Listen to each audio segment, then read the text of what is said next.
Assalamualaikum warahmatullahi wabarakatuh.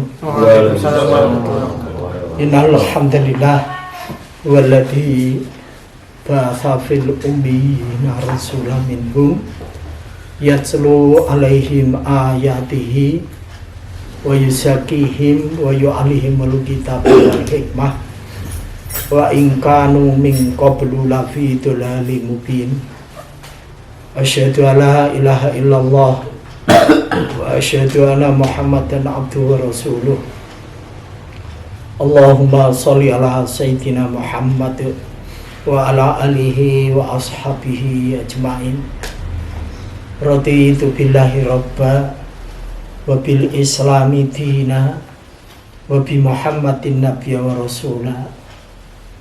Allahumma iftah li futuhal arifin waj'al a'mali khalisatan li wajhikal karim warhamni birahmatika ya arhamar rahimin. Allahumma arinal haqqa haqqa warzuqna ittiba'ah wa arinal batila batila warzuqna ijtinabah. Rabbi zidna ilma warzuqna fahma. Ilahi ya anta maqsudi wa ridho kamatlubi. Rabbi sirli sadri wa yassirli amri wahlul 'uqdatam min lisani yafqahu qawli.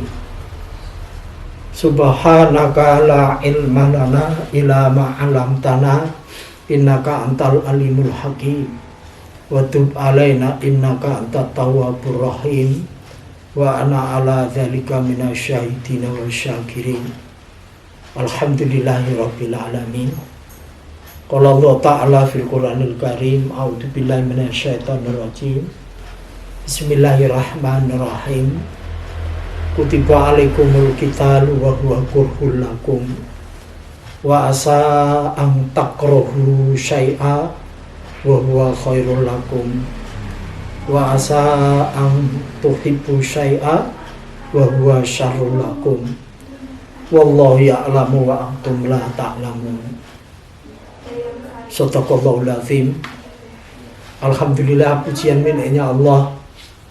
Salawat dan salam semoga Allah curahkan pada junjungan kita, teladan kita, Nabi Agung Nabi Muhammad Rasulullah sallallahu alaihi wasallam.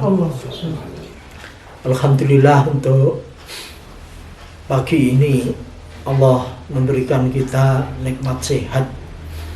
Yang kedua, Allah memberikan kita nikmat sempat diberi waktu. Nikmat yang ketiga, oleh Allah kita diselamatkan dari bahaya, baik yang kelihatan maupun yang tidak. Yang kelihatan itu ya musibah, bencana yang ada. Yang tidak kelihatan, sebelumnya kemarin berapa tahun yang lalu kita menghadapi COVID itu kan, gimana itu bentuknya, bingung kita. Nikmatnya Allah ini diangkat, kemudian dibalik 3 nikmat sehat, sempat, selamat, Allah masih memberikan kita hidup. Bagaimana orang yang mati itu ternyata dia minta satu,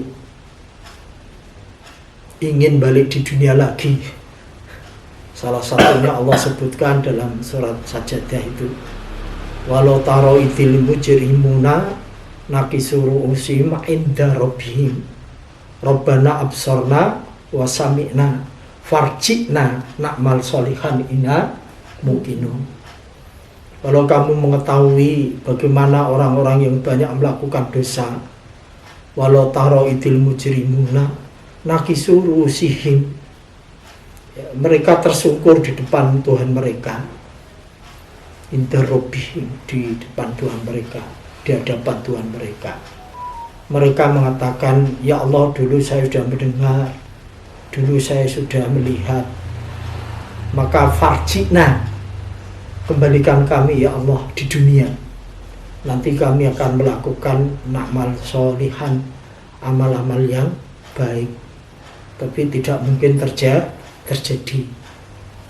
Termasuk ucapannya orang kafir itu, nah, kalau ngerti ternyata ya, saya kok kehidupannya kayak gini, lebih baik aku jadi tanah, ya kuntu turoba.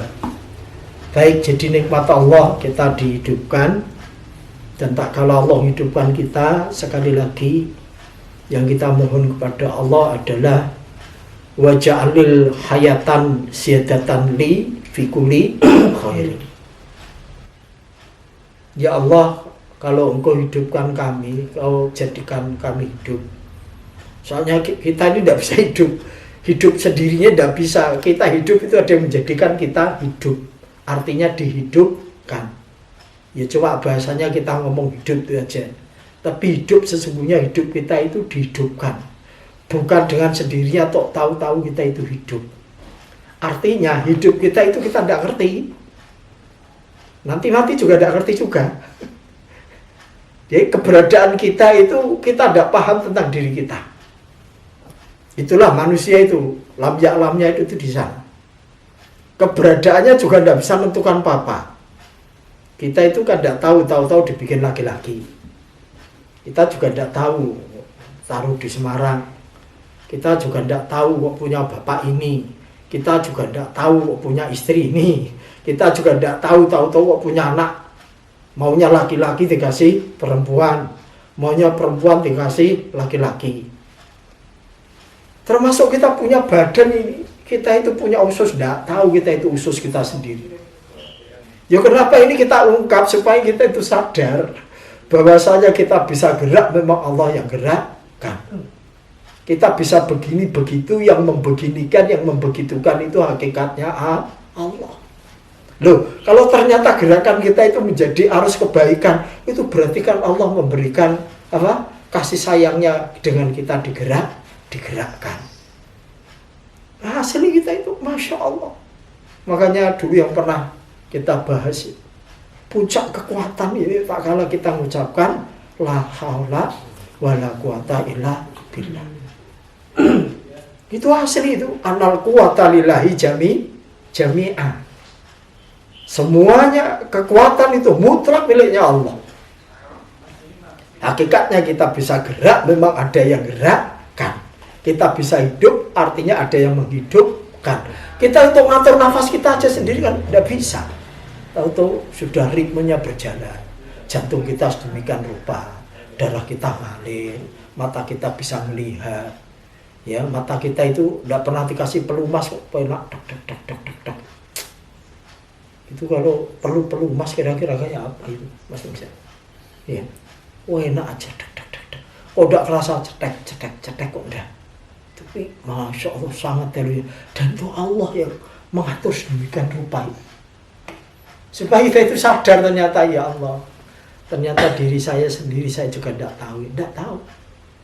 Adanya kita itu kekuatan kita juga tidak bisa kita menentukan. Yang ada adalah kekuatan Allah berikan kepada kita, kemudian Allah mengarahkan kita untuk melakukan kebaikan. Ini adalah luar biasa. Makanya di balik inilah kita ini bersyukur. Tak kala kita hidup atau dihidupkan oleh Allah, dan kita mohon kepada Allah syadatan li fi kulli khairin. Kita tambah tiap hari itu kebaikan. Kebaikan tambah tiap hari itu maknanya apa? Hidupnya berkah.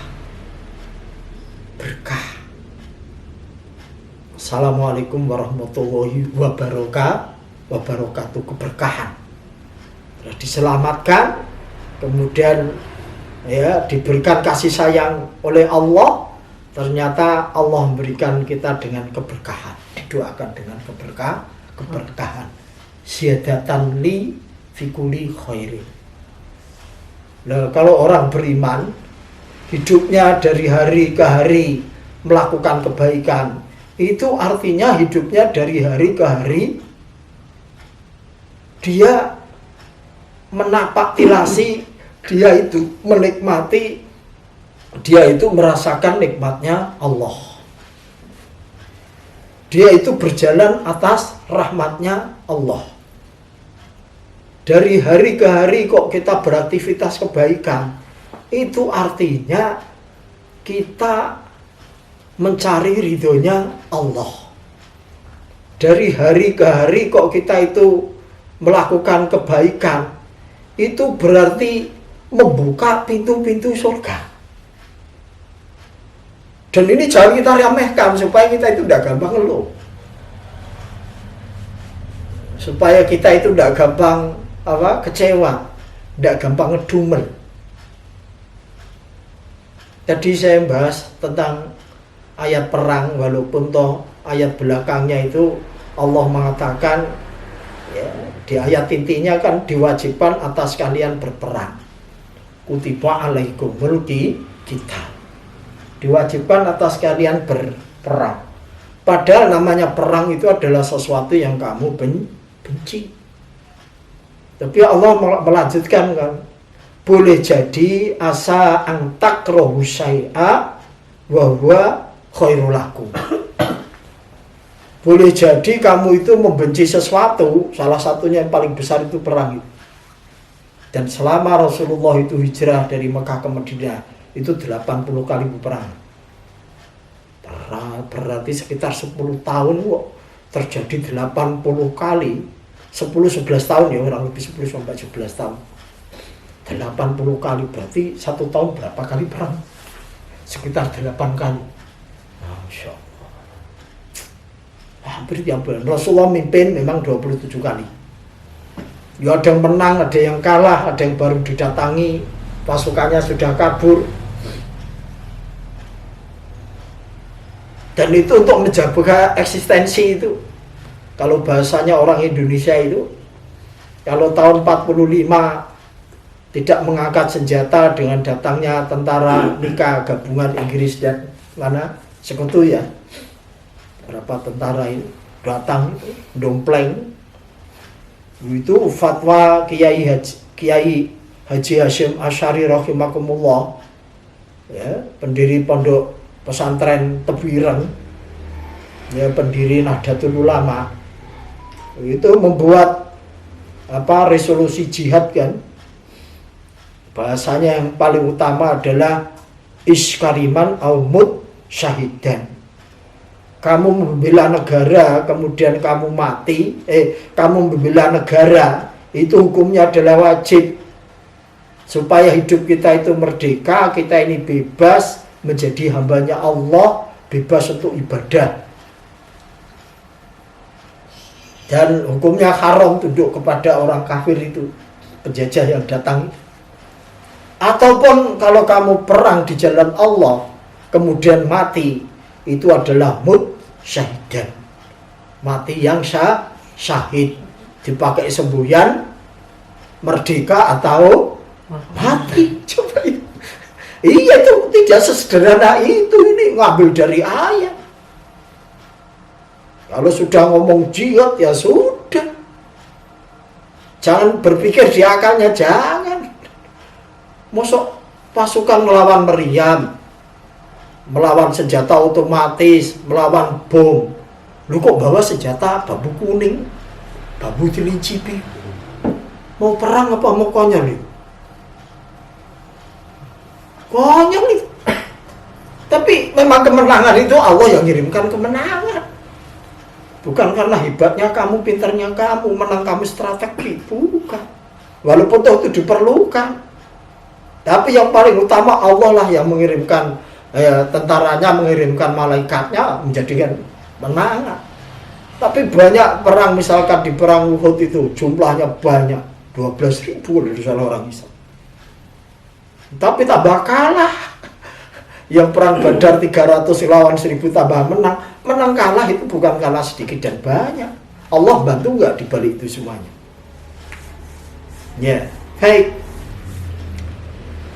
Jadi lah kalau kita lanjutkan itu, apapun juga berarti di situ asa boleh jadi sesuatu ya. Asa boleh jadi antakrohu syai'a, kamu itu benci kepada sesuatu. Yang paling puncak ya di perang. Salah satu yang saya pelajari itu di perang Tabuk. Saya baru bacanya aja sudah Masya Allah. Melakukan perjalanan sampai 20 hari. Waalaikumsalam. Kemudian kemah sampai 20 hari. Kemudian balik lagi 20 hari. Berarti 60 hari, 2 bulan perjalanan. Dan tak kalah sampai di Tabuk, ya, dengan perjalanan 700 kilo selama 20 hari itu, ternyata musuhnya sudah kabur duluan, tapi barang-barangnya ditinggal. Saya itu dulu dengar ucapannya Gus Ba itu janggal.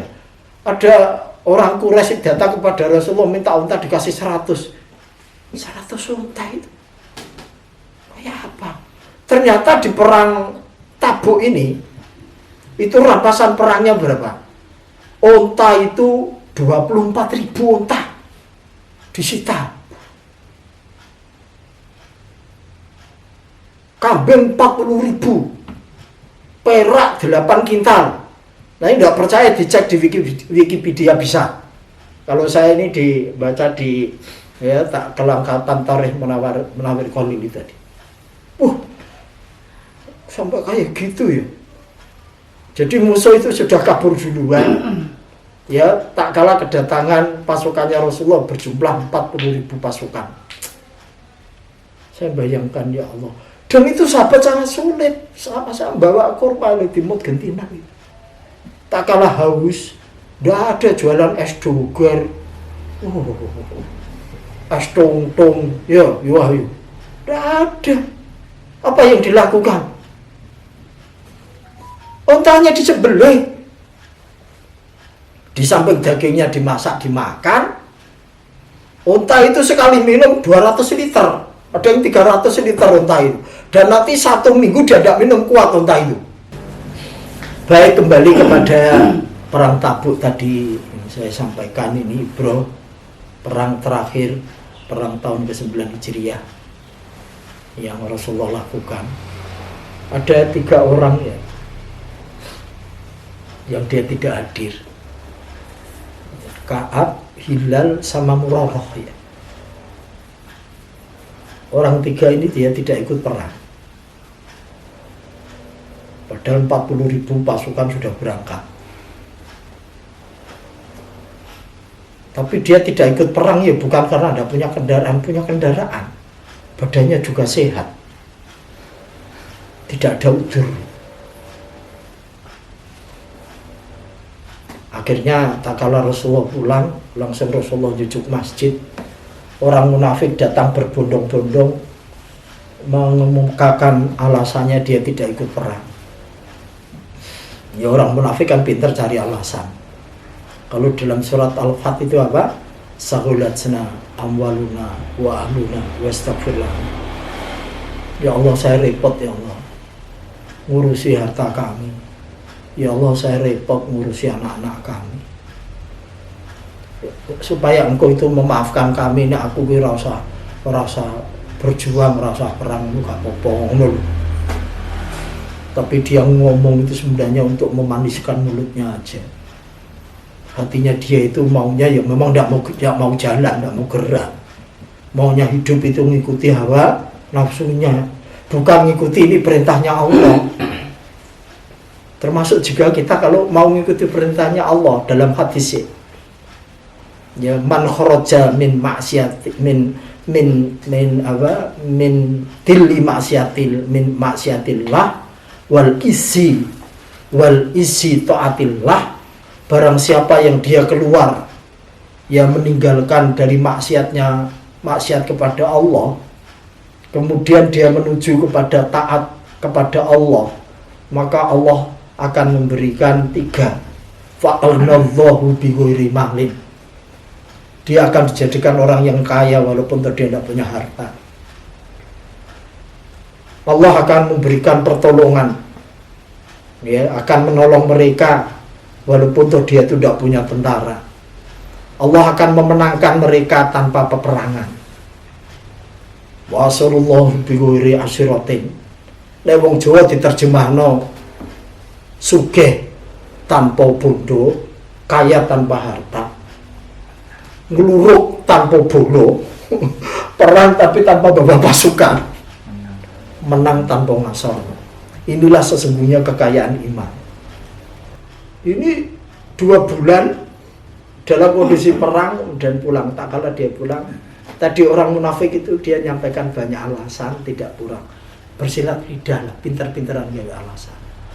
Tapi di 3 sahabat ini, ya, Malik, Hilal, dan Rumamah,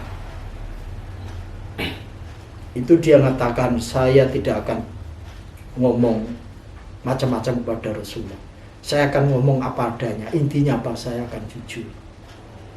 Saya tidak berani ngomong bolak-balik. Rasulullah itu tahunya diberitahu oleh Allah. Tapi kalau orang munafik ngomong begini-begitu, diterima saja.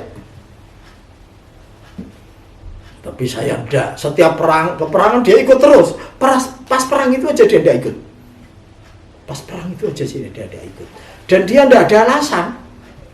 Makanya tak kala Rasulullah duduk di masjid, dia datangi sambil ngomong, sahabat ini diwakili oleh Ka'ab. Dia menyampaikan, ya Rasulullah, saat itu saya sudah ada kendaraan, saya sudah ada sangu, keluarga juga sudah ada bekal, ya. Kemudian saya juga sehat. Tapi tidak tahu ya Rasulullah, memang saya tidak berangkat. Tapi saya tidak punya alasan. Dan dia tidak akan menyampaikan alasannya. Saya sangat kuat, saya juga sehat, kendaraan juga sudah siap, keluarga sudah ditinggali, makanan, bahasanya gitu. Sudah lengkap semuanya. Tapi memang saya tidak berangkat ya Rasul. Akhirnya Rasul mengatakan, ya sudah, tunggu keputusan dari Allah.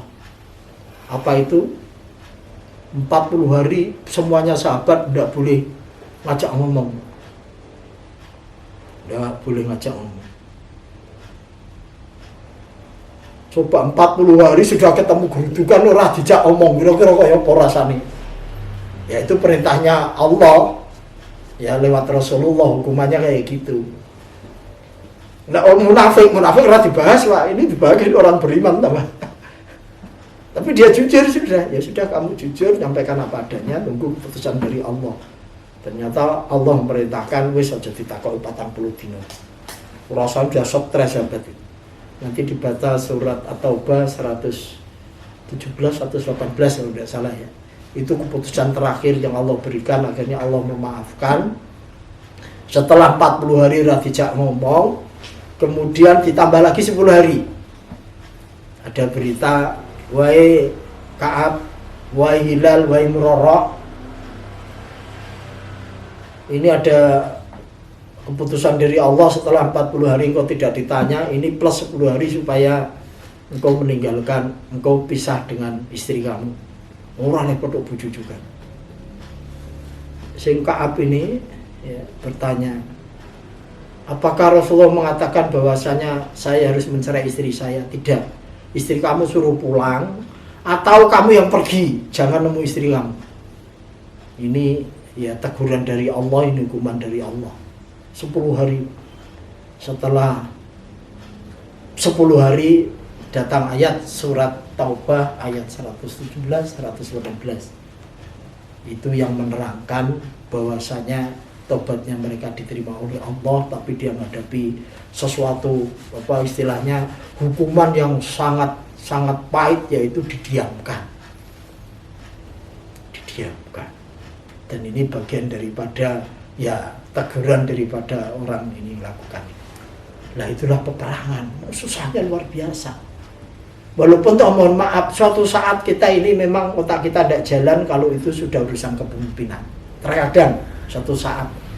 Saya kasih contoh lagi, yaitu tentang perang. Suatu saat Khalid bin Walid itu memimpin pasukan perang. Pasukannya Khalid bin Walid itu 8.000. Yang dihadapi musuhnya adalah 240.000.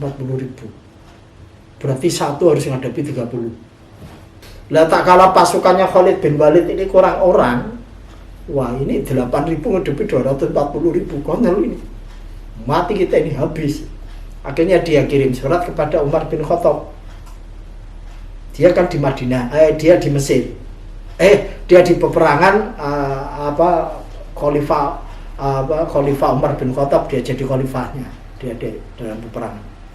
Tak kala itu dia ngirim surat, intinya, wahai Amirul Mukminin, tolong, satu, saya dikirim pasukan, yang kedua dikirim logistik. Pasukan itu artinya SDM, logistik itu artinya uang, dana. Dikirim pasukan dan dikirim logistik. Kirim SDM dan dikirim dana. Kirim beras, kirim pokoknya untuk keperluan pasukan. Dikirim uangnya wakah, orang ini dananya luwih juga kan. Atau dananya dikirim wakah, gak ada yang operasional kan, masalah juga. Tapi Umar yang dilakukan apa? Salah satu ucapan makalah yang terkenal dari Umar adalah hasibu anfusakum qabla an tuhasabu. Wong jaluk dana karo jaluk pasukan, kok dinasihati koreksilah dirimu sendiri sebelum ngoreksi minta bantuan, koreksi di orang lain. Itu masuk akal enggak itu? Nah, dipikir masuk akal. Jadi Umar tambah nulis hasibu anfusakum qabla an tuhasabu. Gak nyambung. Mestine mbok dikirim dana atau dikirim uang tambah dikirim tulisan. Ini kepalanya juga. Tapi karena ini amanah daripada pimpinan, imam, ya wis dicek pasukan, dicek hanya sholat berjamaah, oke, cawang gitu Mas Ayu ya. Laporan GNA-nya, tidak tahu jalan apa paham. GNA-nya. Baca Quran gimana? Oke, saya. Dzikir gimana? Saya. Puasa, perang kalau sing puasa juga puasa Jawa. Baca Quran, puasa, sholat malam, dzikir, sholat berjamaah, dilakukan semua apa ya? Dicari sing kurang. Sikat gigi, siwak, belum, tidak sempat gue siwak. Wah ini jangan-jangan kalah ini gara-gara kita ada sunnah belum dilaksanakan. Instruksi. Besok pagi, sebelum subuh, semuanya mengadakan gerakan siwak berjamaah. Gerakan menggosok gigi berjamaah dan dikomando. Ulungan pasukan sebelum subuh, kiri, kanan, atas, bawah, muter, takbir, Allahu Akbar. Mata-mata ngiceng. Loh, orang Islam pagi-pagi sebelum subuh sama ngasah gigi. Wah, bahaya ini. Nanti kalau perang jarak dekat, digerebus, habis kita tahu digerebus. Digigit, habis kita ini. Pasukan Romawi lapor sama komandannya, lapor bos, ada apa? Jangan perang sama umat Islam. Kenapa? Pagi-pagi sudah ngasah gigi semua. Nanti kalau perang jarak dekat kita digigit semuanya, mati semua itu. Kalau gitu gimana? Kabur semua, sukses Pak. Ya, ternyata apa? Ada sesuatu terkadang kelihatannya tidak nyambung, tapi semuanya dalam rangka taat kepada Allah, taat kepada Rasulullah, taat kepada pimpinan. Dan ketemu itu ritmenya. Yang ini ketemu, ternyata kelihatannya sepele, tapi ini karena perintahnya Allah lewat Rasulullah dengan sikat gigi, kemudian diaplikasikan sedemikian rupa. Ras itu perang, musuh wis kabur, wedi, ya sing gawe wedi Gusti Allah kok masalah aneh lucune dindo anu sembuh lho wallahu alam bisawab. Baik, terima kasih. Semoga Allah memberikan kekuatan kepada kita. Allah memberikan mujahadah kepada kita. Dan kita dijadikan oleh hamba-hamba Allah yang senantiasa bersyukur. Baik, kita berdoa untuk diri kita, untuk saudara kita, untuk keluarga kita, untuk simpatisan dan donatur kita, termasuk orang tua kita yang masih ada ataupun yang sudah pergi mendahului kita. Ila diniyah niyatul sholihah. Al-Fatihah. A'udzubillahi minasyaitonirrajim. Bismillahirrahmanirrahim. Alhamdulillahirabbil alamin. Ar-Rahmanir-Rahim. Maliki yaumiddin. Iyyaka na'budu wa iyyaka nasta'in. Ihdinas siratal mustaqim. Siratal ladzina an'amta 'alaihim ghairil maghdubi 'alaihim waladdallin.